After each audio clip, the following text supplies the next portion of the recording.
These two scriptures seem to be contradicting each other. One says that it's not what goes in your mouth that makes you unclean. In other words, you can eat what you want. And the other one is saying that you can't put anything in your mouth or eat anything that still has the blood in it, that has been offered to idols or that has been strangled. So what do we do, and how do we put these together where they are not contradictory? Well, if you see in Matthew 15:11, it's saying that whatever we put in our mouth does not defile us.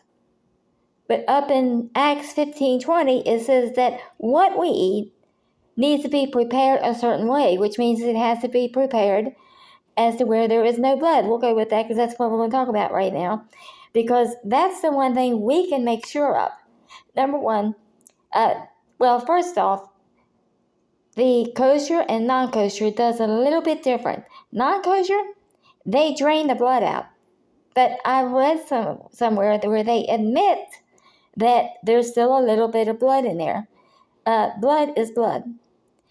Then the kosher, what they do, they take this extra step and salt it and rub salt on it. Now, I don't know what that does to it, but that's an extra step that they believe is necessary to be obedient to what God says.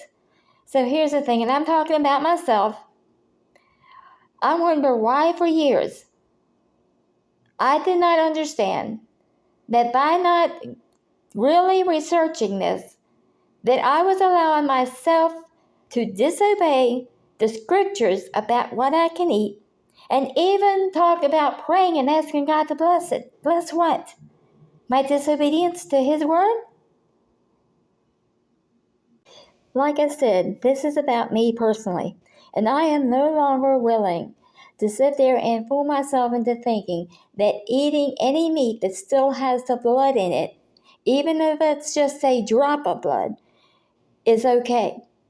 Because according to Scripture, it's not. I could eat that hamburger, I could eat that chicken, I could eat that turkey and whatever, but the blood would have to be completely taken out. And the only way to do that, the way I would want it done, and the way I believe would be pleasing to God, would be for it to be kosher, which is not possible for me right at this moment.